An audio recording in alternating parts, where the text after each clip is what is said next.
Resilience, focus, discipline, courage. Some of the key ingredients in manifesting your vision into a reality. Join me as we delve into what it takes to make your mark.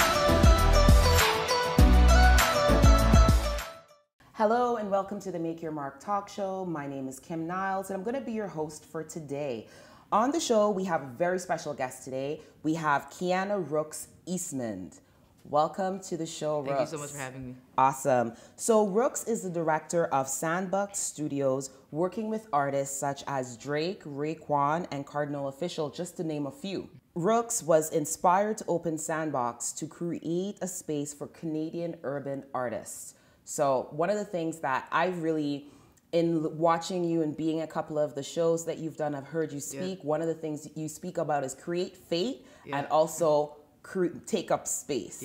So I see this in your journey. Local hero, Rookz, right? Executive director at Manifesto, which is basically an organization that hosts urban festivals. Okay. So Rookz, I mean, there's so much to talk about you, but I want to give you the platform to tell us a little bit about yourself. Sandbox, well, I started kind of working in music just serendipitously. I was a security guard, and then, you know, my friend had opened up a recording studio. I was like trying to connect the two. It was in a place back in Scarborough, so I'm going to age myself a little bit, but there was something called Rock the Mic back in Scarborough. It was at Lions Den, and everybody would go. So it was like the first place Tory Lanez ever performed, and, you know, Johnny Rocks and Kim Davis and, you know, Layla Day and Phoenix Poliat. So a lot of the people who are around now, Eric Flowchild, that I had seen them for the first time there. I really had no desire to work in the music industry, but I was really good at building bridges and relationships. And, you know, after bringing a couple of artists to my friend's studio, he's like, you should be a manager. I was like, what is that? Like, you know, and he's like, you know, you're doing it already. You should take it seriously. And so I kind of just jumped into it after, you know, one of the artists that I had introduced was like, yo, I know somebody who might need some of this help. And so, you know, I got that artist and then turned her into one of the biggest artists in Canada by 2012.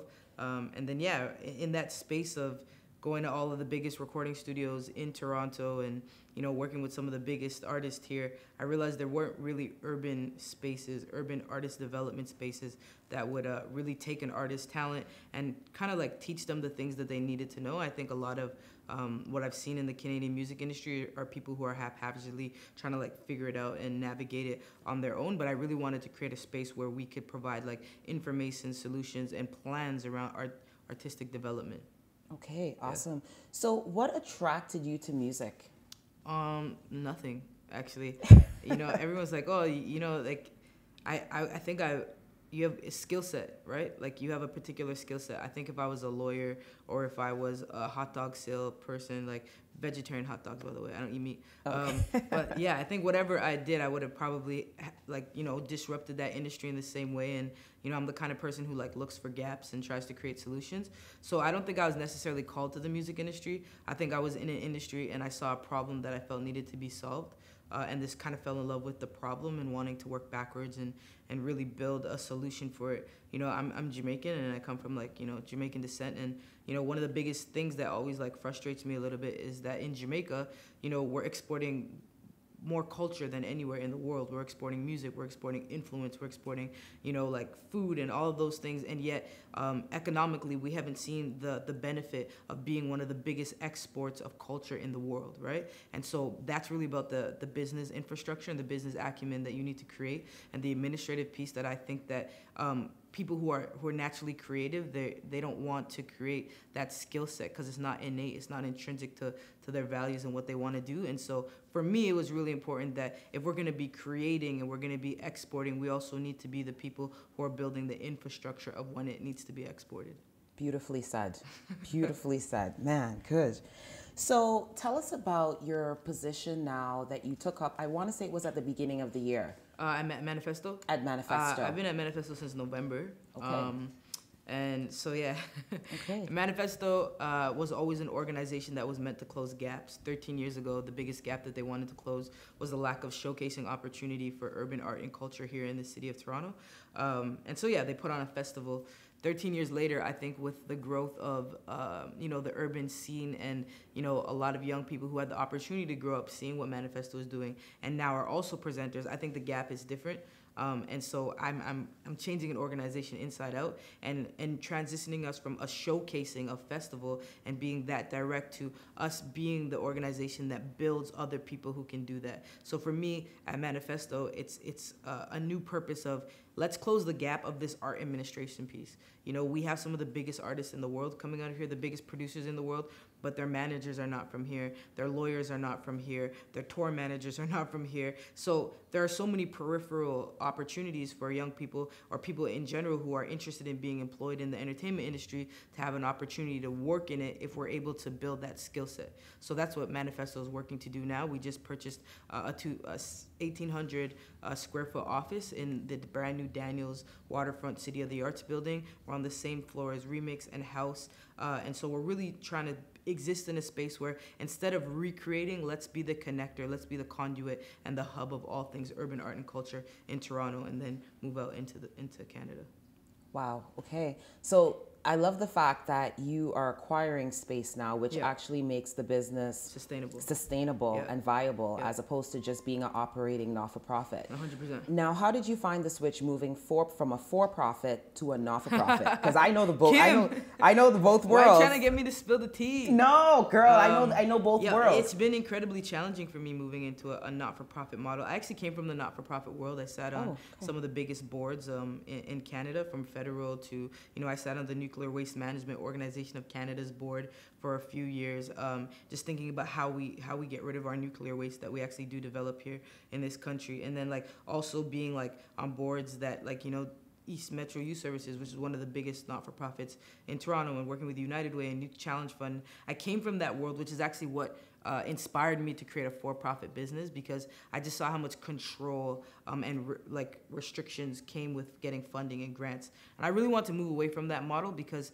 I didn't understand this hamster wheel cycle of you get $100,000 this year, you need to spend $100,000. There was no ability to carry over. There was no ability to create sustainability. And I just wanted to do something different. I opened up Sandbox with a for-profit model. We've become one of the most successful creative spaces in Toronto with multiple staff. I don't really talk money, but, the money comes in. The money goes out. And so, going into a not-for-profit space again where it's so restrictive. And I also think that restrictiveness creates a very passive business development model where people are waiting and reacting instead of being proactive and developing. And it's really difficult that when you're reacting to create innovation. Innovation comes from when you're in your most successful moment. And for grants and for funders, their ROI and their interest in return on investment is, if you did something last year, we'll give you money to do that again this year. But business models have shown us that in the height of your success, it's when you're supposed to attempt the failure model, right? Yep. It's your opportunity to actually create a new model that, whether it works or not, you do that in your most successful moments, right? And some of the biggest companies we've watched do that. And so, it's really important for me to bring my for-profit, mindset and paradigm into this not-for-profit space, not to create a for-profit, not-for-profit, or even a social enterprise, but to really be thinking about what are our actual goals? How can we maximize? I think that's something that is a challenge and a struggle in the grant world. It's not about maximizing, right? If I want to be able to, if I put $1 in, what's the most amount of impact, right? So for me, that's a big restructuring of an organization who just had to present a festival into, okay, now it's really our job with the clout and the relationships that Manifesto has to create an organization that creates other organizations that hopefully one day eclipse your organization. Yep. Because then if you're doing that, you actually naturally grow. Yes. Right? And so, yeah. Awesome. Very well said. I won't prompt you any more questions with that because I know both worlds. So how was it leaving your baby, your legacy? How did you make that decision? It's been so challenging with Sandbox because I love Sandbox. That's my place. And, I'm still the CEO there and I still oversee things. But I recognize that at one point, I remember there was a day where I was just irritated at Sandbox, like I probably came in from like swimming. I didn't really have to work. Like I've been, like I worked, but like to some degree I wasn't really working anymore. Like I was retired, and you know, that was like last year when like all I do all day is like play basketball and swim and go to LA and hang out and then come back and check in and like see how things are going. And then that was like my prompt for, you know, let's go from 300 square feet to 2,000 square feet because you're not working. Like I got to a place where I was so complacent, and I was able to recognize that because I think I'd gone to like LA like 4 times in like 6 weeks, you know? And so that's when we moved into our new space that we're at right now. And then I remember there was another period of time where I had like, you know, now I have a bigger space, I need more staff, I need more, and we're in a meeting, and all of the ideas that the younger people than me had, they were so different, you know, and then I noticed like they're listening to stuff that I'm not listening to, and I was just like, you know, I've outgrown this space. And like that was really difficult for me to understand that like I created something that I've outgrown, but look at all these kids who are so excited to work here, coming in with these ideas, and I realized I was putting my business at a disadvantage by being the head of something that I no longer had the vision for, right? And so, yeah, I decided, you know, I need to build my capacity. Like I've obviously grown into a music executive in that way, and you know, I'm glad that people honor and recognize me in that sense. But I really need to develop my capacity. And if anybody knows anything about the entertainment world in Canada, it's governed and run by the not-for-profit sector, right? Yes. People approach urban music in Canada not from an economic standpoint, but a social impact standpoint. So let's build a recording studio so that kids won't be on the streets. It's not let's build a recording studio so that kids can make amazing art and grow and move on from that. Or like let's do an art program so that kids aren't outside smoking weed. Like, you know what I mean? It's not like from an artistic perspective. So they're not actually honing and developing artistic skills. It's always from a violence intervention. It's always from an intervention standpoint. And so, yeah, I decided, like, I want to go in that space now and disrupt it. Like, Sandbox is here. It's thriving. It's kind of like, as a parent, you got to know when to, like, let your kid go. And so, yeah, I had to let my kid go and grow without me. Well, Rookz, what that does is it speaks to your level of maturity and the relationship that you actually have with yourself in knowing that, you know what, it's time for growth and you've outgrown a space. Yeah. So on that note, we are going to take a quick break and we'll be right back. From a tender age, I recognized that I was not the average girl. I was always opinionated, outspoken, and for the most part, unapologetic. I was born to lead, to inflict positive change, to serve. I was born a leader. Harnessing this internal drive led me to spearheading several businesses while unlocking potential within large organizations in director roles throughout the city. While on this quest, I discovered my love for people and passion for personal development. Throughout my career, I have mentored hundreds of individuals, both personally and professionally. Channeling my belief of self-care and with an avid love for fitness, daily I nurture my mind, body, and soul, embracing the very act of self-love. I truly do believe that you cannot give what you don't have. With a commitment to living on purpose and within my purpose, my personal mantra is to leave better than I met.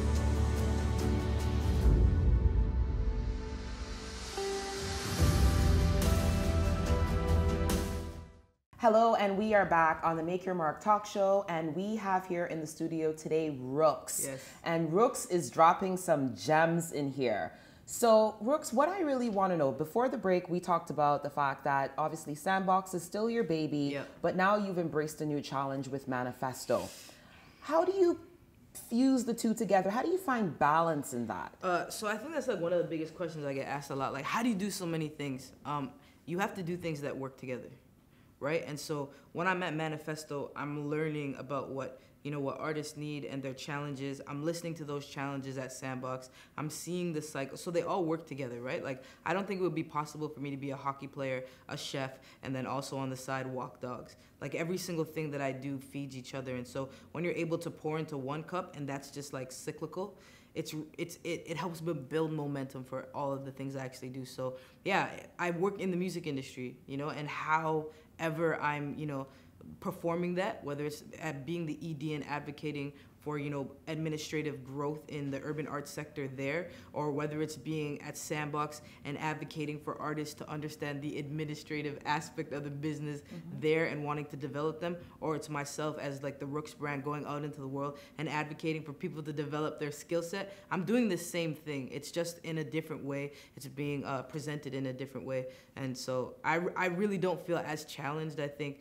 as people with the balance of it. I think that the growth for me really, like, and use the right word, is like the challenge of manifesto.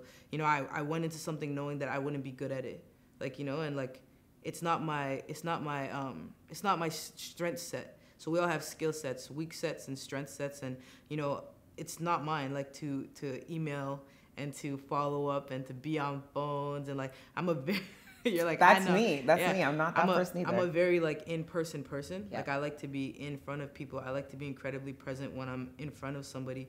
And so like technology has, ironically, even though like people see me on Instagram, it's not really like my way of communicating. And you know, like when even being an ED, like I want to do it now. You know, like what's the idea? I want to do it now. Like you can't do that when you're leading an organization. You actually have to build this system so that it can be done now, but then 10 years from now, it can be done then. Right, and so I think a big part of like my challenge being the ED at Manifesto now, I spoke about it a little bit yesterday on my Instagram, is that my strength is doing, right? So like you can tell me like, yo, Rookz, like the bridge is not, I'm like, yo, I got this. Like, you know, I go to the wood, cut the wood, like I'll figure it out. No matter how hard the challenge is, it's actually much more difficult for me to breathe and be like, okay, what is the best, most absolute, perfect answer for this? Because I took in all of the facts, yes. Right? And so that has been like my biggest growth opportunity, I think, of what I'm doing is what's all the information? And then build a plan and then execute the plan. Because once you do that, you do kind of your SWOT analysis, right? And so now if something doesn't work, I know how to restructure instead of rebuild. Yes. You know, and so that's been a really, really key piece for me. Good for you for also really taking that time to understand yourself and understand how you learn and what your strengths are. Because that's SWOT analysis. Sometimes we go into a business and we're doing it on the business, but I always say to leaders that you should be doing it on yourself first. Yeah, 100. I always say, I start every one of my presentations with entrepreneurship is the greatest practice of leadership. Yes. If you're a poor leader, you're a poor entrepreneur, you know? Right? Yeah. So, and I did see your Instagram yesterday where you were talking about the fact that people are asking you, well, what's your next moves? What's your next step? And you're like, learning. Yeah. And that's not what people are looking for. People are looking for, like, yo, they're going to do this, and this. Yeah. And it's like, no, I'm actually stepping back because I know I'm not in a zone that I'm very foreign with. Yeah. You're obviously aware of the music industry, but you're taking in all the facts like you just said, which is a very, very smart move for you to actually build a sustainable infrastructure and not just something that's just here today, but next year it's not sustainable. Exactly. So good on you. Thank you. So now I see you at all these events. I see you here, there. I think one point yesterday you were like it felt like you're in Parliament. You're about to make some corporate decisions. And how do you find, so you have Sandbox, you've got Manifesto. Yeah. How do you find the balance and how do you choose which events you show up at? Now, I know you did speak about the fact that it has to all be in line and basically you're telling one story and sending one message, but at the same time, there's only one Rookz. Yes, there is. So how do you choose? To be honest with you, time management is always going to be a struggle. Time management is like a resource just like money is, right? And like what you decide to do with your time is always up to you. But managing my time has really come from a space of, one, I dress the exact same way to go anywhere I'm going. And so I've really learned to like equip and dress the inside of me so that if I have to pull up to a meeting late and I'm still in a sweater, I can still speak the way that I'm supposed to speak in a sweater and operate in that room. So dressing the inside of me is the most important thing so that I can move and work in any space however I present myself, right? So that's allowed me to like move through many spaces differently. But also like, you know, I used to be an artist manager and it would always blow my mind, you know, when somebody would come up to the artist that I had worked with and be like, oh my God, I love you, you're so great. And the response would be like, thank you. And then she'd like look off. And I would just like stand there, you know, and then I'd go up to the person and be like, thank you so much for like, you have to kiss babies and shake hands. You have to, you want 1 million fans, you got to go out and meet 1 million people. And I just think that for me, like I understand that community is like more important. You know, like the Obama model, like, you know, no one thought that Obama would raise the amount of funds that Obama did for his campaign, but he said, yo, everybody who believes in me, send me $1. And ended up making more money than people who had all of the capital investors in them, right? And so for me, I just really believe in that. Like, I have like a very like, you know, Robin Hood kind of mentality where like, I'm really for the people, so I want to be with the people. Like, to be honest with you, I don't have to go anywhere. Like, I'm like, I don't have to be accessible. I don't have to, it doesn't really change my ability to move through my industry. Me being at all these events, I want to like change the way that people in my industry move with the community. Like, if I can go to these spaces, if I can engage, then why aren't you in these spaces and engaging? Because success is a relay, right? You don't run with the baton to the finish line. You pass it on. And if you're not passing on the baton, then realistically, like, to me, like, don't run the race. Like, because if we're not building, like, I always tell people, like, I think very highly of myself, right? And, you know, the whole job of a king is to raise a prince. My whole job is to raise the person who is gonna take my role. My whole job is to raise a community where everybody doesn't necessarily need sandboxes, but everybody has the ability and power to. So I want to be out in community, meeting people who are excited, who have great ideas. Also, I want to meet like the outliers. I want to meet the black sheep. I want to connect with the people who connect with my story. Like, I've always been very disruptive, and, you know, you're crazy till you're not, you know? And so, like, you know, for the last 6-7 years, it's kind of been like, man, Rookz thinks she knows so much. Rookz thinks she knows so much. And now it's like, Rookz knows so much. Like, you know what I mean? So it's just like, I just want to be with people. I want to be like where it's at with my community. I don't feel like I've moved on from like being a part of my community. I'm also a learner, so I want to be in the audience with everybody else. And so, yeah, it's really important for me to go to as many events and to support as many people in my community as possible. Yeah, and to be in all kinds of spaces. I'm in political spaces, I'm in community spaces, I'm in music industry spaces. And the best way to manage time, I don't have a girlfriend. So, you know, I keep saying it because, you know, I was with somebody for 6 years and it took up so much of my time. And I think that, like, I've never realized how much, like, time it takes to give yourself to someone else until I was by myself. And then I was like, whoa, I'm moving so fast. You know what I mean? And I'm doing so much. And so, you know, I really do also sacrifice my social life. My friends work with me. If you're my friend, I've given you a job. You literally work with me. Yeah. I don't see you outside of work. But when we're at work, we're being social. It's making work easier. But I don't really necessarily have like a social life. My social life comes from the enjoyment that what I'm doing is purposeful to me. So like in every moment I'm being social. Like this is a social opportunity for me. It's not an interview. It's an opportunity to connect with you, to share with you. We're exchanging energy. And so yeah, I think that's like making sure that my life is so intentional.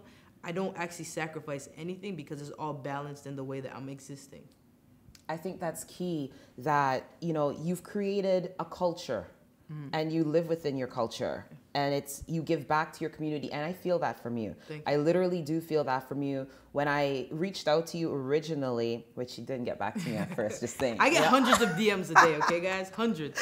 But when I reached out to you, I reached out intentionally because I saw the work that you were doing and I was just so amazed when I saw you in person that it was like, you're even 10 times better. Greater than I saw on social media. And I love how we're going to actually get into the whole dating piece about that because you talk a lot about dating yourself. Yeah. And I love that. But we are going to take a quick break and we'll be right back.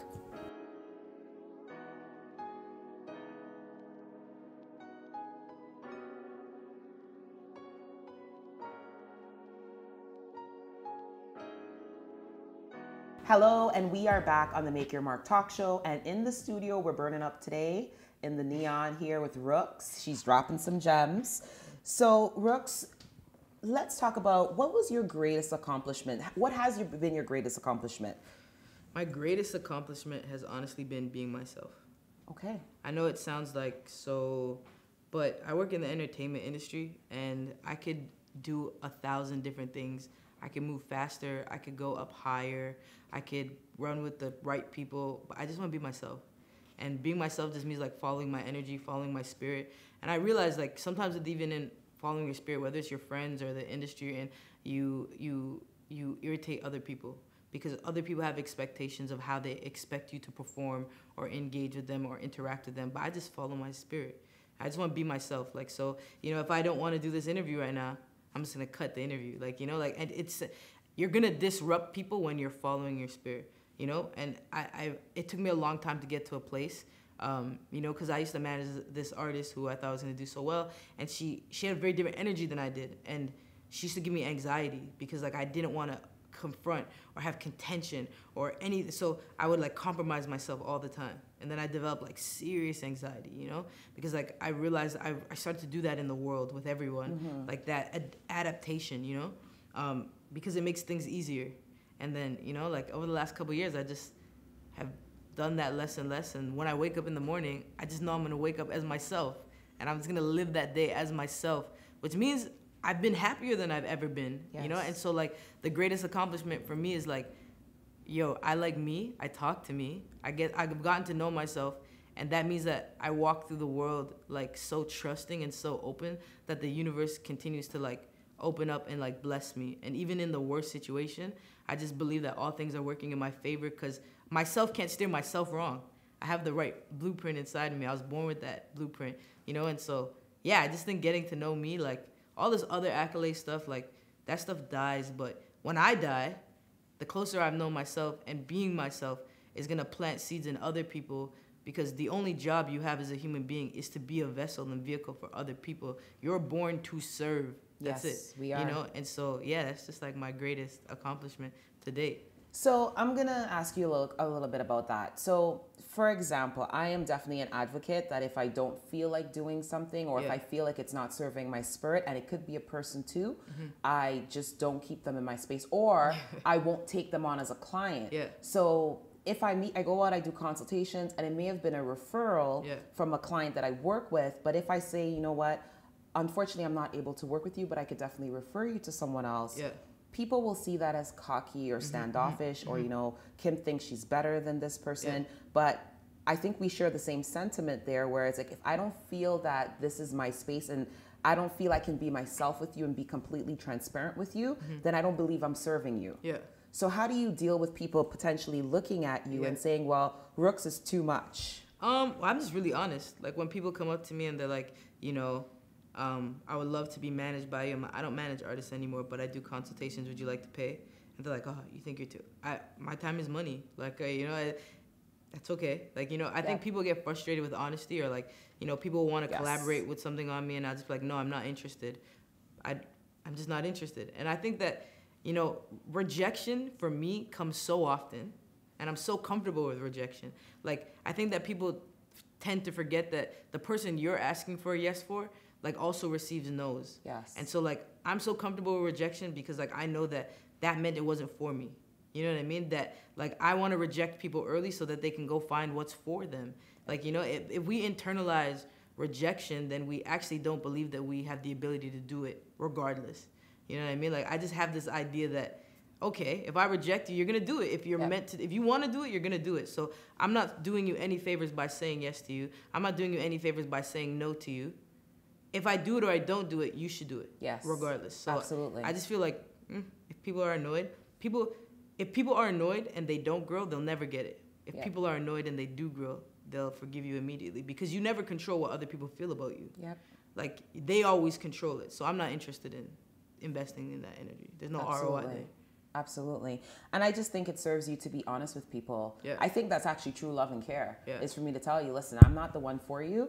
Someone else can definitely do a better job. So Rookz, now I had the opportunity to read this Global Mail article about a challenge that you took up. You were dodging your landlord when you opened up. I read it was like, everybody stay quiet. I would see his car pull in and I'd be like stiff. I remember there's so many times, like, we'd be in a session and his car would pull up, like, turn it off! And, we're like, and he'd be knocking on the door. Knocking on the, and, like, I love that guy, because that's how much, like, integrity he had. He could have just opened the door. He had the key, but he would knock on it. I knew he knew we were inside. Like, the walls weren't that thick, you know, but we'd just be there, like, frozen. So tell us about that experience and what that challenge did for you. So yeah, like, you know, I had this space, you know, things aren't going well for me in music, and my landlord, you know, I owe him 8 months of rent, so I owe him, like, I don't know, like $15,000. and I don't have $15,000, right? So I go upstairs. I'm waiting for this guy every month to evict me. You know, I think that's something like that's really, people don't talk about it like in the human experience, but sometimes we want people to fire us. Sometimes we want people to break up with us. Sometimes we just are so like, you know, we have like we're not honest enough with ourselves to be courageous enough to reject ourselves, yep. Right? All right. So I'm waiting for this guy to evict me every day. So one day, finally, he's like, we need to have a talk. So this guy's like a huge lawyer, like owns this building. He's like, meet me upstairs. He lives in like this 4,000 square foot loft. We go upstairs. And then I'm waiting. I'm excited. Like, you know, I'm sad, but I'm excited. I'm like, whoo! Eviction notice is here. I can't tell anybody anything, but yo, I got evicted. You know, like I can accept that eviction, but I couldn't accept quitting, right? So he kind of looks at me and he goes, what's going on? Where's the rent? I'm like, give him the sob story, like, yo, you don't know what happened. Like, I was managing my client. She fired me. Now nobody wants to work with me. And da-da-da-da. And then he's like, but that's not what you told me when you opened Sandbox. He's like, you told me that you want to create a space for urban artists. She's not the only one. Go get the rent. I was like, what? He's like, go do what you told me you were going to do. I'll never forget that. And then he's like so small. He's like on a couch like this. And then he puts like his feet up like this. And then I'm still telling him the sob story. I look up, this guy's sleeping. I'm like, Paul. He's like, huh? Go do what you told me you were gonna do. And then he like goes back to sleep. I just like kind of dismiss myself. But we had such a good relationship. Like we go to the movies and we go to dinner and stuff. Cause yeah, I was so obsessed with learning, and he's like a wealth of knowledge. And you know, he was Huey Newton's lawyer from the Black Panthers when he came through Canada after, you know, like trying to run away from his situation in the States. Long story short, like what could I do at that point? I owe you $15,000. You told me to go do what I said I was gonna do. So I went downstairs. I'll never forget. I went downstairs and I was like, well, hot damn, okay. And so I went on Kijiji, went on Craigslist, sent out like 500 resumes that day. Went to like probably, I'm not even lying, 80 job interviews over the next 2 weeks. I wanted to get this guy his money. I was like, even if I have to work at Tim Hortons, I don't care if I work this many hours. If I got like, this is the other thing, I dropped out of high school. So even after that long resume of all the things I'd accomplished, I couldn't get a job, you know? And like, I'm going to like, I'll never forget, I went to Pet Value. Shout out Pet Value. They had this little area you could wash dogs. And they were like, yeah, but like you didn't graduate from high school. I was like, to wash dogs? Like this is, I'm never gonna make it now. Like I'm screwed, you know? And like, you know, but I kept going to job interviews, and eventually I got 2 jobs. I had a full-time job during the day, a part-time job, and then overnight I would take this bus all the way to Scarborough from the West End, and I would dig for worms out of manure, and you got paid by the pound, you know, and like, but I needed that money. I need to get him his money, you know, and then I would find engineers who like didn't have places to work at, that wanted to like work at Sandbox and be in that space, and you know they would work, and like I get them. So it was just so in like I think 6 months, I got him back his $15,000, and then by June of that following, within a year, pretty much I had caught up, because even while I'm paying him back rent, there's new rent coming up. So within the span of that like 12 months, like I had ended up paying him and like getting up to date. And I remember like the month before I was about to pay him off entirely, he's like, wow, you did it.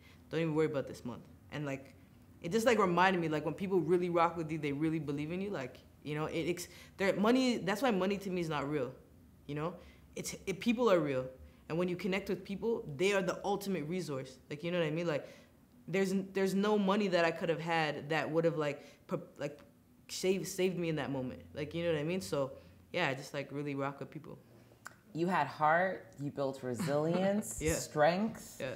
And I mean, he gave you a challenge. He was so nonchalant, but he reminded you of your why. Of course. And that's what actually fueled you, because you also had that pride within yourself that you can't quit. Yeah. So you have to keep quit. going. I'm a Leo. I don't quit nothing.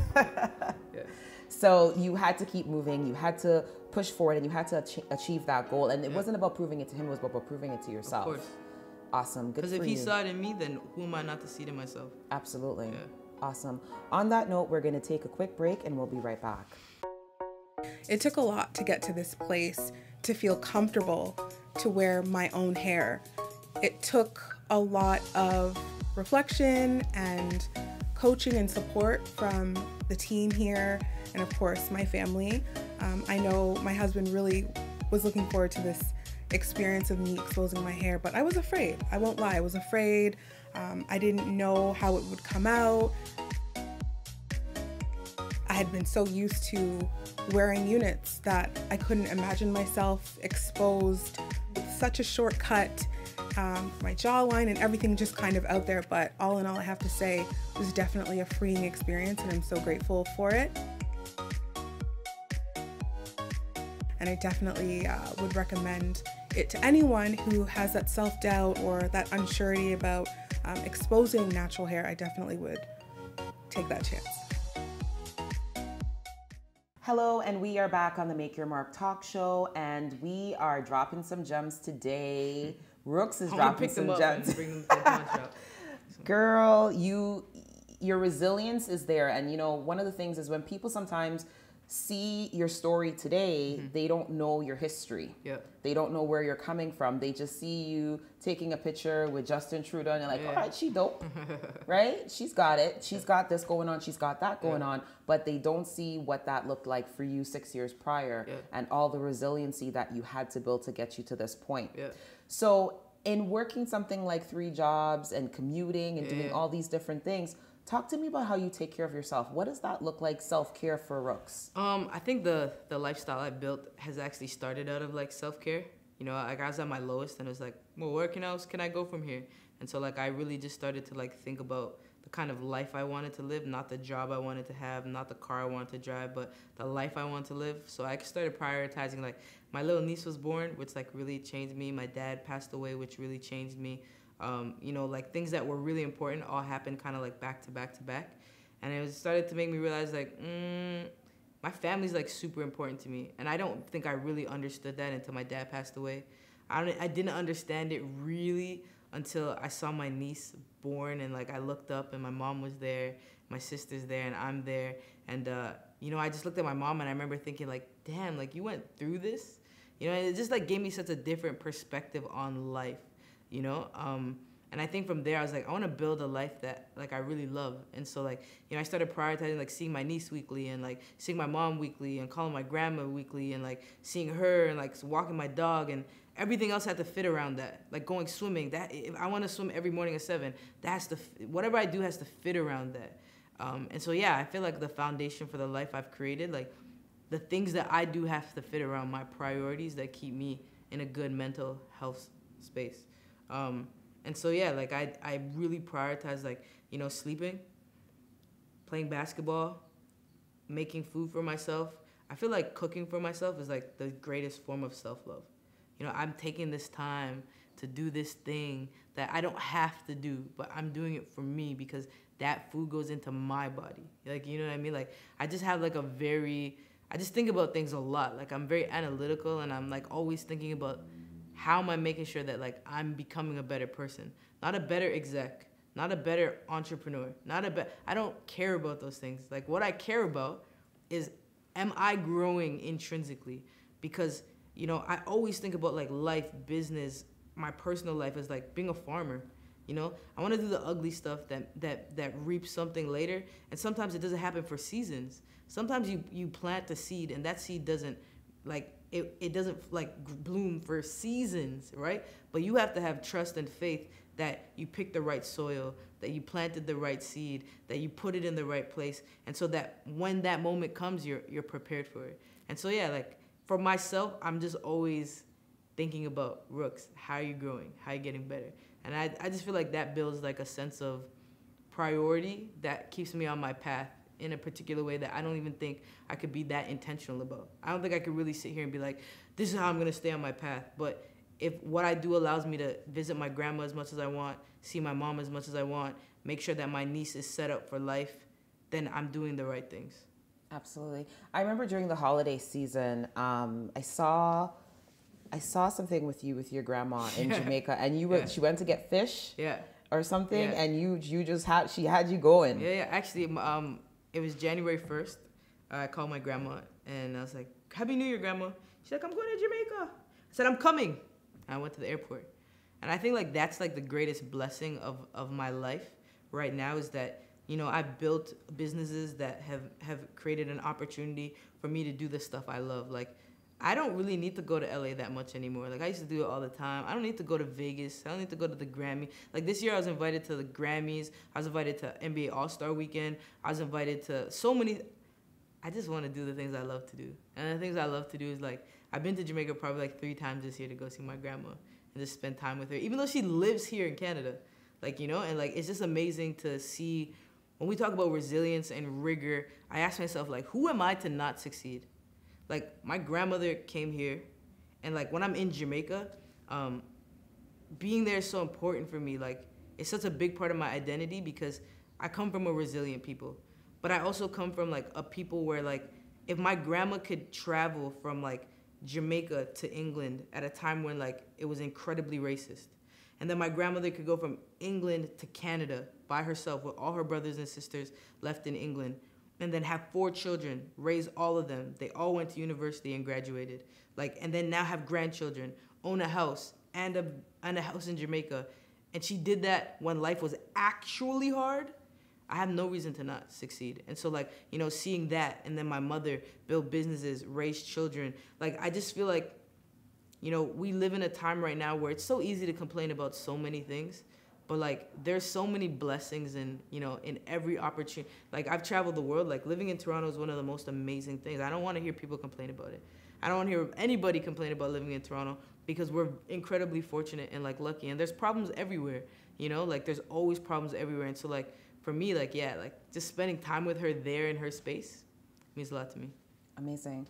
So you talk a lot about connecting. Mm-hmm. So I wanted to kind of move on to the world of social media. Mm-hmm. And how do you navigate social media for your benefit to keep connected with the world? But then, what are some of the downsides that you found with social media? Have you had any times where you felt you needed to disconnect? I have a very particular relationship with social media. I just go on there to post. I don't scroll my timeline. I don't know what's going on in the world. I don't follow any celebrities. I'm very like disconnected from pop culture, which allows me to, if I do want to scroll my media, like timeline, like I see like National Geographic and like, you know, puppies that were saved by people, and like I see things that like really enlighten, or like, you know, quotes. Like, everything that I follow has to be something that edifies me. I remember when I was a kid, my mom always used to be like, everything you do has to be edifying. You read a book, you watch TV. We weren't allowed to watch TV as kids. Like, if it doesn't serve you, then why are you investing your time into it? And so me with social media, it's like, I want to share my message, and I want to talk, and I want to like share what I'm going through. But to be very honest with you, online, I'm not interested in having a conversation. Social media for me is media. I don't, you know, McDonald's doesn't post a billboard and you talk to the billboard. I just am putting content out there. It's not a channel for me to build relationships. You can look at my social media, you can look at my billboard, and then if you want to build a relationship with me, you can find me and correspond with me differently. But it's not a space for me to live in or exist. I don't live in that space. So I don't really get that caught up or concerned, you know? Okay. It's just like, put it out there. People like it, they don't like it. Who cares? It's not really my job to get likes or to get follows, because if you genuinely believe you're here to serve, you know, like, one person could like your thing, because now you've impacted one life. Yes. If you impact one life, you're doing your job as a human being. So if I get one like and one person is fulfilled by what I'm sharing, I've already succeeded. Yes. So you talk a lot about, you know, obviously talking more so around the sense of you understanding yourself and being comfortable in your own skin. One of the posts that I did see you talked about was dating yourself. Yeah.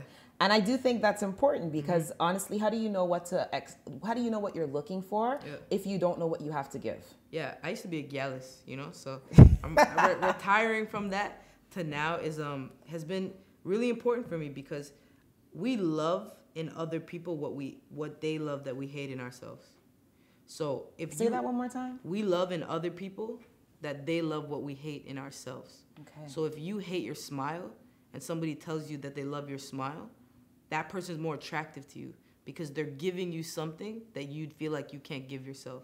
And so like I've always understood that about like myself and other people. And, you know, as I've grown and I've kind of come to a place where like what's healthiest for me, I've realized, well, Rookz, there's so many things that you need to work on. Like, what are the things that make you most insecure about yourself? Fix those things. Fix those things so that you're not liking people or loving people because they fulfilled those things in you. You know what I mean? So for me right now, it's like really like, how do I not get perfect? How do I get to a place? But how do I make sure that my insecurities don't dictate the way I navigate through relationships? And so I really am working on the things that I've seen in my previous relationships bring out the worst in me, or like have made me step out of my character.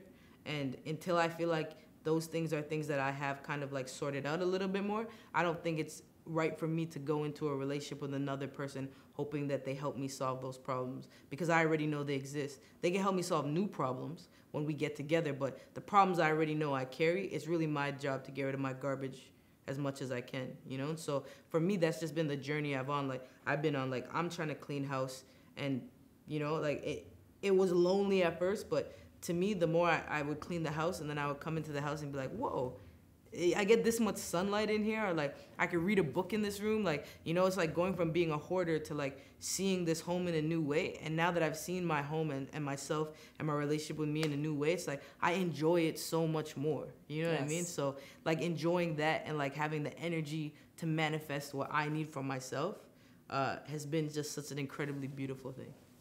Amazing. Good for you. You have She saw such me a hug deep. myself. I saw the big hug. I saw the big hug. I do it all the time throughout the day. I'm like, there you are. You just give yourself that big hug. Good. Why not, right? Yeah, why not? So, have you had any mentors along the way that has helped to really guide and shape you? I'm learning from everybody all the time.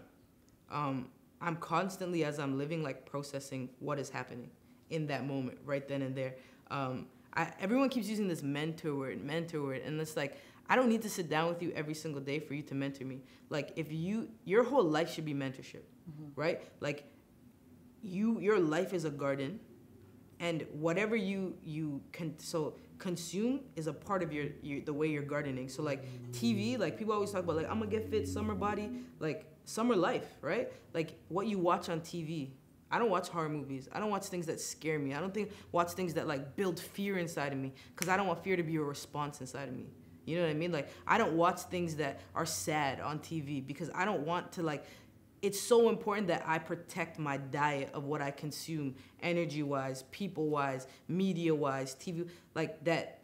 Yeah, like, it's just, it's everything for me to make sure my garden is fruitful. And I just am so protective of that space. So, like, you know, I don't really smoke, so I don't really, like, you can be my homie, but I won't hang out with you when you smoke. I don't really drink a lot, so like if I see that energy, like where it's like I don't want to be around that energy. Like I'm just so particular about like the moments that I share with other people, because they have to be true to who I am and where I'm at. And so like, you know, if you eat like a lot of junk food, I'm not gonna go to that restaurant with you. I'm not gonna go to that restaurant, and this is, I think human beings do this a lot. Like, you know, I'm not gonna go to a place that is uncomfortable for me and do what's comfortable for me.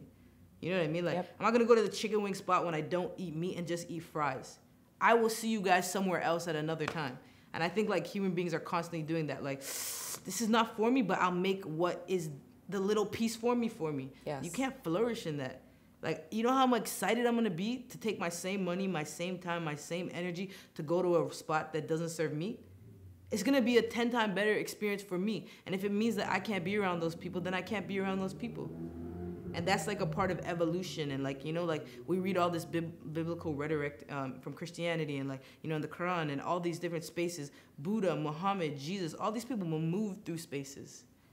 As they grew and they moved through them. Jesus didn't say, yo, I'm Jesus, I'm gonna build a church. You know, Muhammad never said, I'm gonna build a mosque. You know, Buddha never said, I'm gonna build a temple. Other people did that. You know, but it's important that you're moving through the world and like connecting with things, because when things don't serve you anymore, you have to be so honest about that you're like, all right, thank you, but no thanks. See, I see why I like you so much.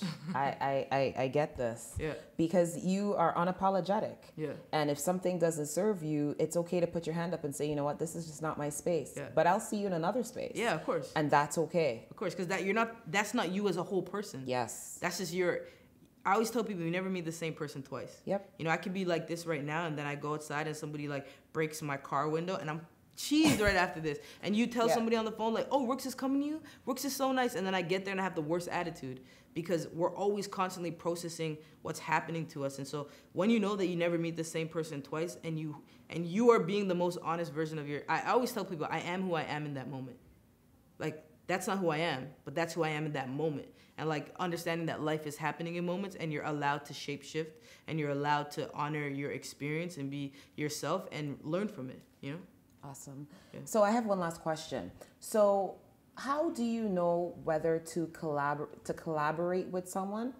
If a collaboration makes sense for you when working for free, let's just say. Yeah. It's always easy to collaborate when it happens. I don't choose to collaborate with people. The universe chooses. Mm-hmm. I really wish people knew I'm never that intentional. If you're living purposefully, it just happens. Yes. I never said, oh, I want to be on Make Your Mark. What up? Like, we met, Yes. we've connected, I'm here. I'm never that intentional. I don't, like, the Globe and Mail piece. That story turned out to be the #2 story of 2018 for the Globe and Mail. It, to date, is their most viral story ever in the history of the Globe and Mail. Wow. For that reason, and it's crazy. When I sat down with the editor, Sarah, shout out Sarah at the Globe and Mail, for the business section, small business section, she's like, what story do you want to tell? I could have told so many stories, but I wanted to tell the story of kindness. So that's why I told that story. And then we interviewed my old landlord in my new spot, you know? Now, next week, I'm speaking at one of the biggest business conferences in Canada, the Global Mail Small Business Summit, because I'm never that intentional. I never planned to speak at that summit. You know what I mean? It's just like, I never planned for that story to go viral. I just like operate from the place of my honesty, you know? And so, you know, it's crazy to me that by telling a story about how bad of an entrepreneur I was, that it's opened up so many doors to tell the story of where I am now as an entrepreneur. And I think that being honest with yourself, like, will just always work out better in the long run. So I don't choose collaborations. They choose you. Yeah, your job is to serve. So I'm just doing what the universe tells me to do. Good stuff. Mm-hmm. What would be 3 lessons that you would tell young viewers that you've learned that you wish you knew earlier? Young and old viewers, because we're all experiencing the same thing. Forgive faster.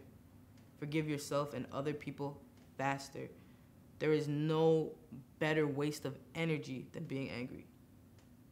It wastes your energy. It wastes your ability. Forgive faster. Number 2, save your money. There's nothing actually really you have to spend money on. You only actually really have to spend money on very basic things. All the other things are so that you can present the most perfect version of yourself to other people who don't even care. And the 3rd thing would be, like, you know, get to know yourself. Like, talk to yourself. Get to know yourself through, you know, your relationship with whatever you believe in. I don't care what you believe in, but, like, get to know yourself. Like, I pray every day. You know, I start my morning, you know, with my devotional that I do every single morning. And, you know, I start my morning listening to gospel music, praise and worship. Like, it's super important to me that I reverence God in all that I do, because I genuinely believe that everything I do is meant to serve God. You know what I mean? So, yeah, those are the 3 things.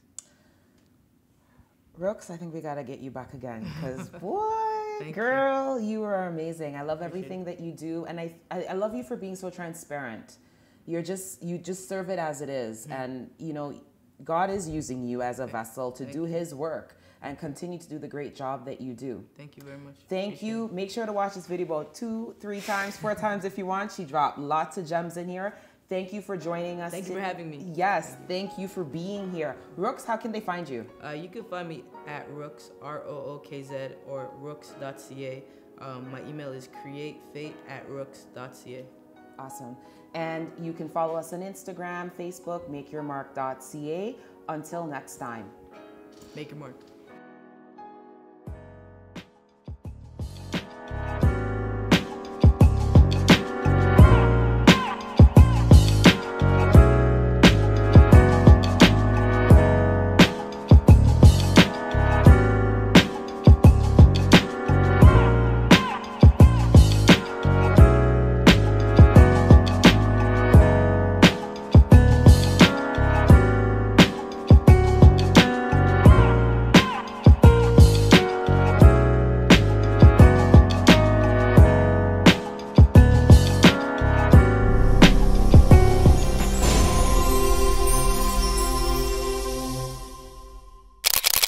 Rookz.